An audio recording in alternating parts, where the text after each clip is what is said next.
My name is Beth Hiley here for Board Game Geek TV at Spiel 2014. I'm sitting down with the ever lovely Tony Boydell. Oh, How are you? I'm very well, thank you. Of Surprise Stair Games. Surprise Stair Games, yes. Hello, everybody.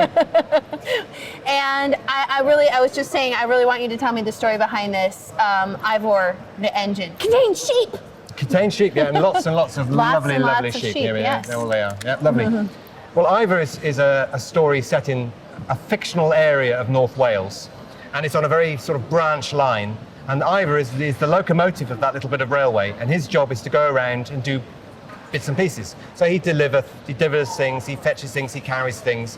But he's quite a romantic engine. He has a personality, and he wants to be part of the choir. But he's only got this tiny little whistle. So one of the first stories is that he gets his whistle changed to be this lovely circus barrel organ sort of baritone set of notes. And then, because he has this baritone, is able to sing in the choir. So now he's part of the choir, but he still has to do his jobs as well. And it's basically, there's lots of little stories of his adventures in this little part of Wales. It's utterly charming, totally romantic and gorgeous. And it's something that's from my youth. And there's certainly a lot of British people out there who remember this with great love and fondness. So how could I not spend a bit of time thinking about Ivor? So there's the story. What are we trying to accomplish in the game? Well, Ivor still has a great many jobs to do, and that's what these cards represent. Things need to be done in certain locations. So you have a map of the top left-hand corner of Wales, and it's divided up into these particular areas that represent different locations. And there are a number of cards for each location that need things done there. And if you can do the job in that location, i.e. you can move your wagon into that location, you get more points. Now, points in the game are sheep. So if I was able to do a job at Ivor's shed, for instance, that would get me three pieces of sheep. That'd be absolutely lovely. The slight downside is you can't do jobs when sheep are in the way. So at the start of the game, the board is... Is that also a common problem in North Wales? Not anymore. Now it's more tourists as people go and visit Snowdonia. But with the sheep in the way, you can't do your job. So part of the game is you are also clearing away sheep individually. And then once a space is empty, if you're in that place, you can then play the card for that location and get the right number of points. So you're collecting sheep as the game goes on. As soon as somebody crosses over a trigger line, so a certain number of sheep, the game then plays one more round, and then whoever has the most sheep is the winner. I'm guessing that trigger line changes depending on how many players you have. Yeah, you've done this before, haven't you? You've done just a little bit. Yeah, so that's the basic idea. So you have your sheep pen. So in order to keep sheep, you need to have a pen to put them into. And that gives you the turn sequence. So there is a very fixed turn sequence. So the first thing you do is wherever you are on the board, as you can take a sheep from where you are. So, and this is a big location here, so there's a sheep there. I can take it, put it in my sheep pen. So provided I'm in a location with sheep, I always get to take one off. So we're quietly, between ourselves, we'll be taking sheep from the board. The next thing I can do then is move and play cards. At the start of the game, I will have some cards to mess around with. And I can move around the board if I want to, ideally to move into somewhere that's empty so I can then play a card that's keyed to it. I can play cards, and playing cards is either finishing a job for a location, or I can use what's on the bottom. So I can ignore the job entirely and say, actually, I'll just take a piece of gold, which is represented by a gold cube. So I might do this job, or I might just take a piece of gold. So once I've done all my moving and playing cards, if I want to move extra, I have to pay coal. It's a railway game, so you need to have coal to power your trains. I then take a card at the end of my turn.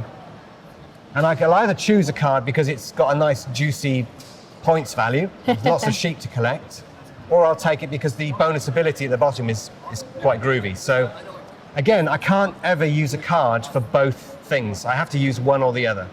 A picture divides them. Yes, and the key thing is because it's Ivor the Engine, its pictures are all from the TV series.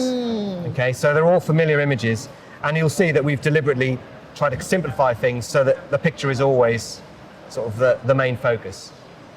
What's really nice is this particular card, and actually this is fortuitous, this was randomly dealt out. Oh.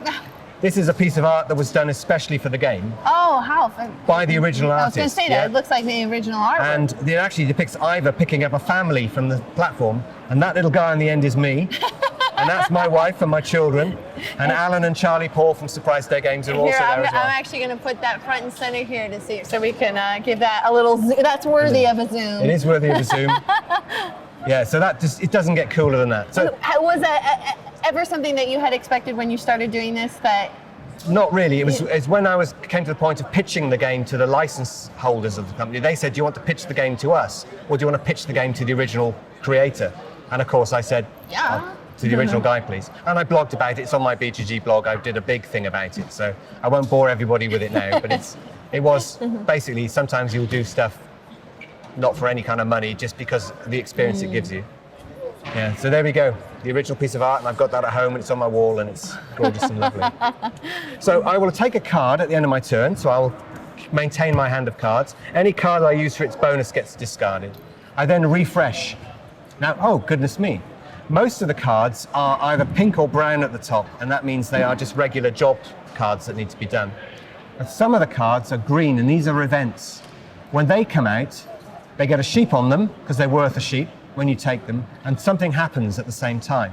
So when this first appears, it says, when this card is revealed, the player or players with the most sheep in their sheep pens must put 2 sheep back. Oh, because you've got cold sheep. Cold sheep.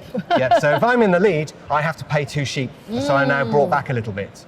And that's a once-off event. And that's now a card that can be bought, and it costs 1 piece of gold. These cards, you take 1 at the end of your turn, they're free. But if you want a green card, an event card, it costs you a piece of gold, which is why you collect gold. Right. Because they don't just give you a sheep, they also give you endgame bonuses as well. So it's entirely possible to be the first person who crosses the line and gets 25 sheep. But then when you do your endgame scoring, somebody else has got a couple of these, and they end up getting more sheep than you. So it's a double-edged sword crossing that line at the end. So I'm guessing this is probably a pretty fast game from start to finish. Yeah, we played it in the summer, and we're playing it with people. It was taking half an hour. It's quite cutthroat when you play it with gamers. It's reasonably cutthroat when you play it with families, because it's not a children's game, but children can play it. Yes. But there are sort of a few take that elements, which I've seen children take great delight in doing to their parents. You know, you think gamers are mean, 9-year-olds are mean as well. Oh yeah. I can only imagine. So that's basically the game. You move around, you're removing sheep, you're doing jobs, you're playing cards to help yourself, playing cards to mess up everybody else. And then as soon as somebody gets that 25 sheep, go into the final round, and most sheep is the winner. And that's that. That's Ivor the Engine. Ivor the Engine. Ivor the Engine. Well, Tony, thank you as always for stopping by and showing us It's a pleasure. the latest and greatest. Thank you very much. Thank you. Bye.